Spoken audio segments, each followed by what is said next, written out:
Hello, how are you guys doing today? This is Randy Kirk at Small Business Daily. And I just spent the last few days talking to Dan Nera about how to get highly ranked on Google My Business. Today, we're going to switch to Google My Business's biggest competitor, and that is Yelp. Yelp is the company that small business people tend to hate. Is that you? Generally speaking, small business owners have at least a love-hate relationship with Yelp. Now, why is that? You probably already know, but let's just talk about it for a minute. Yelp is a review source that allows certain reviews and hides other reviews. Most business owners believe that they're hiding the good reviews and only allowing the bad reviews. Most business owners believe that Yelp is trying to hurt them to the point where you'll pay money to advertise on Yelp, and that somehow Yelp will then change the way that they review you or the way that they treat the reviews that you get. If this is important content to you, if you think that what we're going to talk about today is valuable for you and your business, would you hit the like button?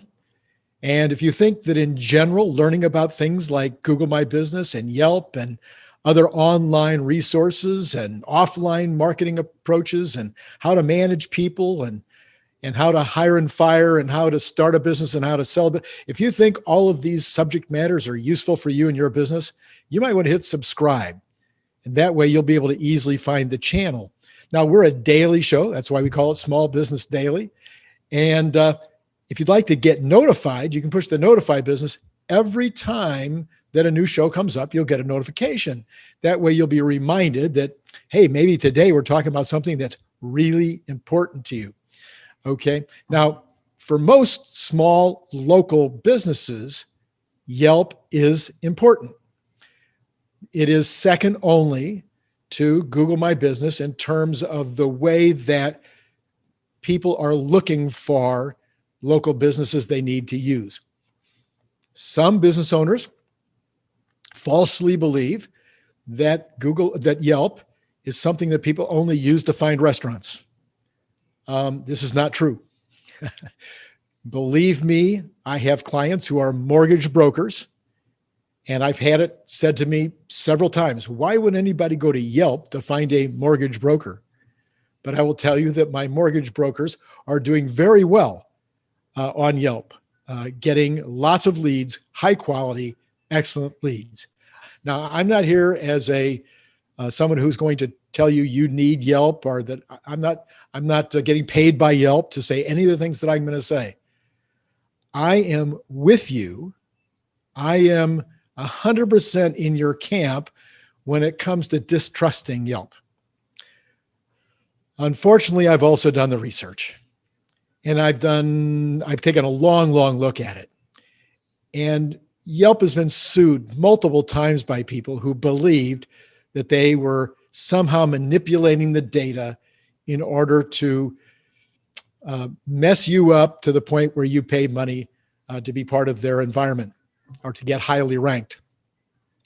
They've won every one of those lawsuits, and they haven't won those lawsuits because the other side has been incompetent. They've won those lawsuits because they have convinced judges and juries that their algorithm is, in fact, non-biased, that it isn't going out and making decisions based on how they can enrich themselves. So at this point, the data seems to indicate that the information that is ending up in reviews is correct, that they are, in general, putting those reviews that shouldn't be seen visibly into la la land, into the area that is that you have to go looking for if you want to see them, and that the reviews that have the most substance are ending up visible to the folks who are coming onto Yelp. Once again, I will tell you I'm skeptical, continue to be skeptical, because as I review which items are not being allowed and which items are being allowed, I have a hard time seeing their methodology and have a very difficult time, since in many cases I know the individuals who have put up the reviews, the quality of their experience, the reality of what they're saying is true, and it gets filtered out. And in other cases, I know specifically where people have gone on who have been the ex-wife or the ex-girlfriend, the ex-boyfriend, the competitor down the street, a competitive supplier who's trying to do damage, who does get their review in the light of day, if you will. So while I continue to be skeptical, the reality is Yelp is what it is. As business people, it's always a good idea to try to tamp down your emotions and make a decision whether this tool is something that is valuable for you and whether it is going to benefit you in general. Okay, one last personal Randy Kirk understanding about Yelp. I have had over 300 consulting clients during the past 12 or 13 years. Most of those had a Yelp presence. I have had over 100 members of our mastermind groups over the last 3 years, and a number of other individual friends in business that have been associated with me in other ways who have had a Yelp presence. In general, my experience has been that the Yelp ratings really, really are true in general about these companies. If someone has a 5-point rating, it's because they offer excellent service, excellent quality, and people are just not finding problems when they visit those stores. If they have a 4-point rating, then generally their quality is good, their service is good, but you can find holes in the customer service or in the quality of the products or in the way that they're treating customers. People that have a 3.0, once again, my experience has been they usually deserve it. This is kind of the result of crowdsourcing. When we do crowdsourcing, yes, there can be a few bad apples that are saying bad things about a company that shouldn't, and there could be some friends and neighbors who are saying good things even though they know better. But over time and over the numbers and numbers of units of reviews, generally speaking, the truth will be stated. So now let's talk about how those reviews affect you. Okay. If you have a 3.5 stars or more, most people reading your coming to your site or seeing you in comparison with others, if you have 3.5 stars or more, will generally accept the fact that you're a good business that they could do business with, and they won't look at the details of your reviews. That's a general statement. It's not always true. Some people want to see the details just to learn more about why you have such a good rating. But in general, 3.5 or higher, they're not going to pay attention to the details. At the other end of the scoreboard, if you have a 2-star or less rating, most people aren't going to look at the details. They're just going to assume they have no possibility of doing business with you. Even 2.5, most people are going to say, nah, not interested. So that only leaves this little sliver between 2.5 and 3.5 where people are like, maybe I should, maybe I shouldn't. And they're going to dig in and find out why you're getting such a low rating between 2.5 and 3.5. And they may still decide to do business with you, even though you're in that 2.5 to 3.5 star area. Okay.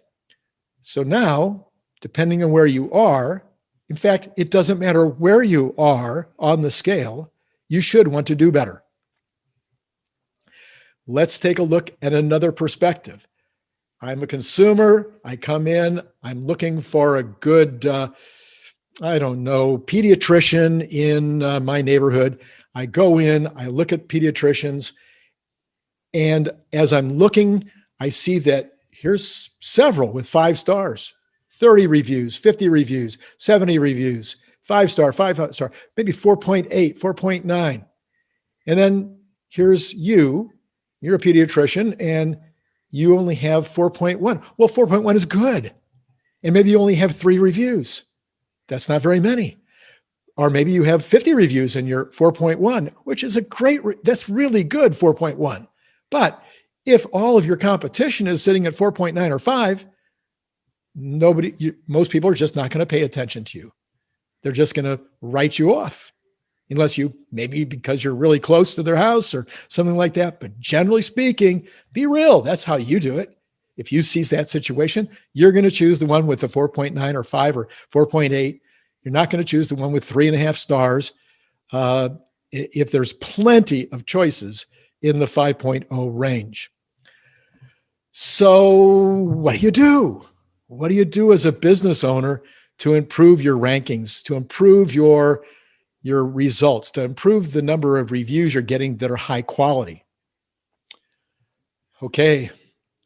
I'm just talking straight to you as a consultant, as an owner. I've owned, as many of you know, like I've started and run about 40 different companies, and 21 or 23, I've lost count. Over 20 of those have provided me with a good income over many, many years.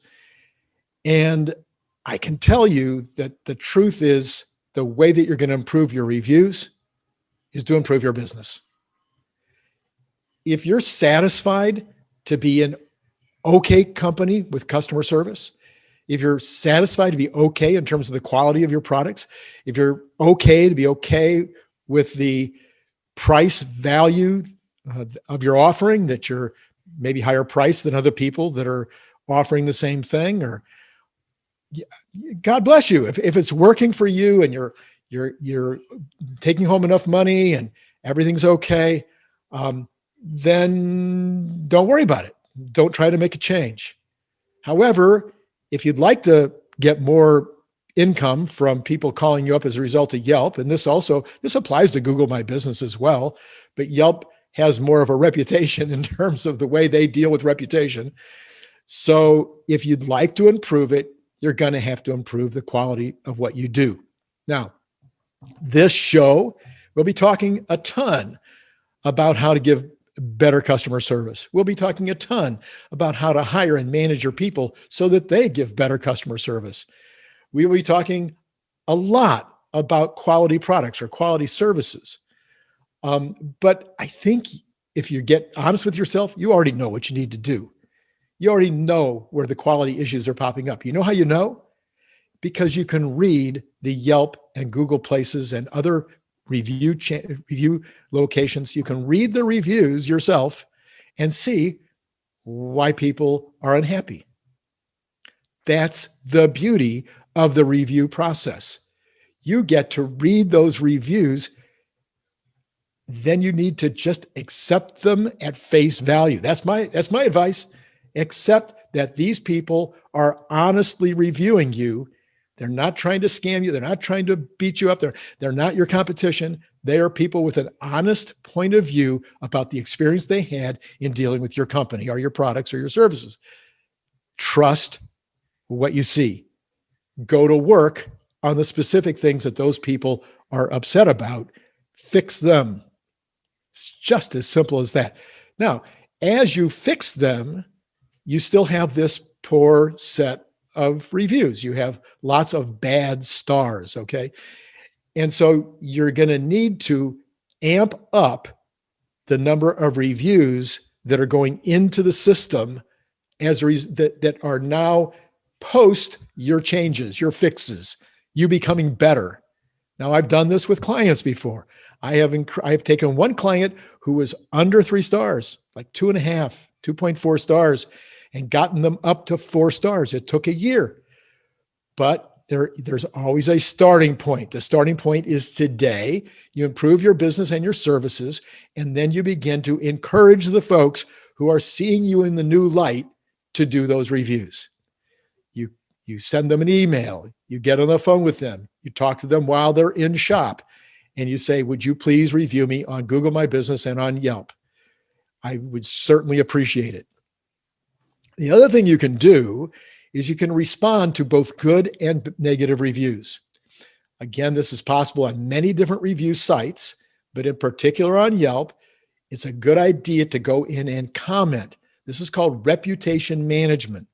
It's something, the recommendation is, the thing that I generally recommend to my clients is that they comment on every single review. If it's a great review, then you go in and you say something to the effect of, I really want to thank you for this generous review. And then you take a look at what they've said positive about you, and you turn that into a statement of your normal processes and procedures. I appreciate that you gave me this great review. We always try to do our best to seat people within 5 minutes of when they arrive, something, whatever it happens to be. So you're just kind of restating what they've said and giving it a positive twist in terms of your normal operating procedure. When you get a negative review, you're kind of going to flip that on its head. And you're going to say, gee whiz, I really appreciate your review. We are always looking to improve our business, improve our services. And I want to let you know we had a meeting after seeing this review, and we have changed our processes and procedures in an attempt to improve the rate at which we seat people after they arrive at our restaurant. So you're going to acknowledge the problem by thanking them and by stating what's going on. And then you're going to indicate that you have made changes, or you're going to make changes to address what's going on. You don't get defensive. You don't indicate that you think that they're lying. You just acknowledge, and then you set about to say how you're going to make changes in the way that you do things in the future in order to recognize that this was an honest review. So that's all we're going to talk about Yelp today. There will be more about Yelp. Where do you think you're going to find more about Yelp? You're going to find it at freebusinesshelpnow.com. This is our fantastic website that's free. You can go up there and get videos and articles and blog posts and podcasts and all kinds of things that deal with every kind of situation you run into in business. If you've liked the content that we had today, would you please push like? If you would like to get more like this, subscribe. And if you want to be notified, push the notify button. We are also part of Patreon. If you'd like to support the channel, you can go on Patreon and support the channel. And we will be moving on tomorrow to another entirely different category of small business. We're going to be talking about how to start a brand new business, or how to start a brand new product line, how to introduce a brand new service.